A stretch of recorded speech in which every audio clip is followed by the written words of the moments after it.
Not that I asked for them. My aunt, in her sequined ivory suit, smiled at the cameras, her fingers trembling just enough to betray her nerves. Beside her stood my cousin, all teeth and champagne charm. The crowd applauded as they sliced through the red ribbon, a clean cut through fabric and bloodlines. I clapped too. The hotel's name glittered above us, the Orchid Regent. My name, however, was absent from the plaque. "Don't worry," my cousin said, brushing invisible dust off my sleeve. "You're practically family." I laughed. So did the staff, moments later, after they received texts about their new contracts. It started 3 years ago, when she called me from Bangkok, her voice syrup-sweet with opportunity. "We're family," she said. "We build together." At the time, I believed her. I was raw from a business failure, burned by a partner who took everything but my name. My aunt offered redemption. "A small investment," she said. "We'll grow together." She needed my connections, my logistics firm, my ability to cut through Thai red tape. I handled suppliers, permits, and shipping for her hotel dream. She called me her secret weapon. I called her Mei Yai, my big mother. When the first bricks went up, she stopped calling. Her tone shifted in emails, colder, more corporate. My cousin began taking meetings I arranged. My name disappeared from proposals. By the time I flew to Bangkok, the staff addressed me as Kun guest, not partner. I told myself it was a misunderstanding. But misunderstandings don't have signatures. I found out the truth in a boardroom that smelled like expensive deceit.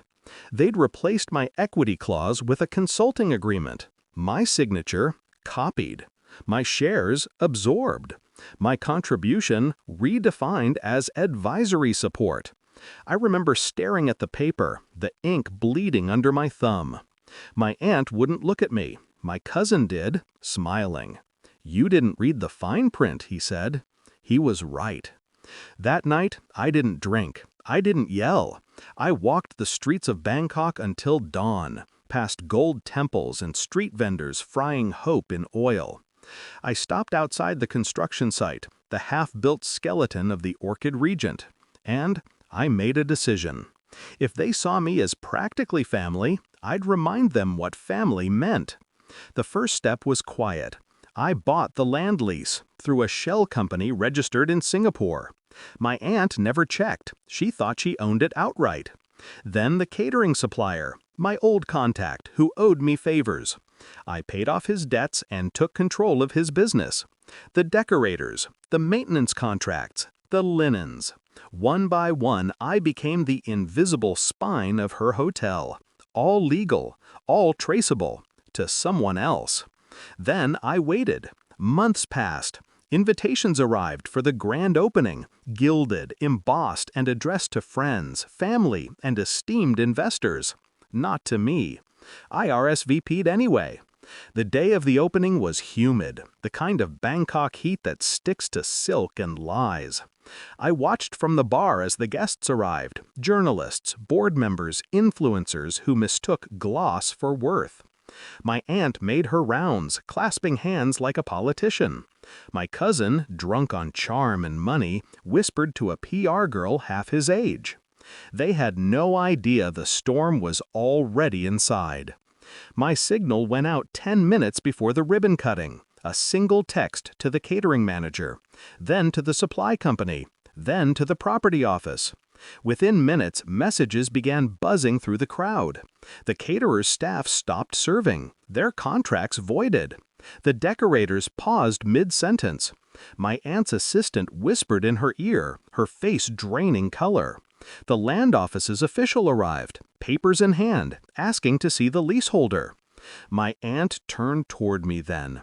That's when I lifted my glass. I walked toward her through the murmuring crowd. Her investors huddled, checking their phones, whispering words like ownership dispute and legal injunction. My cousin tried to intercept me. "What did you do?" he hissed. I smiled. "I owned what you built." He blanked. "You can't." "Oh, but I did. Legally." His mouth opened, but no sound came out.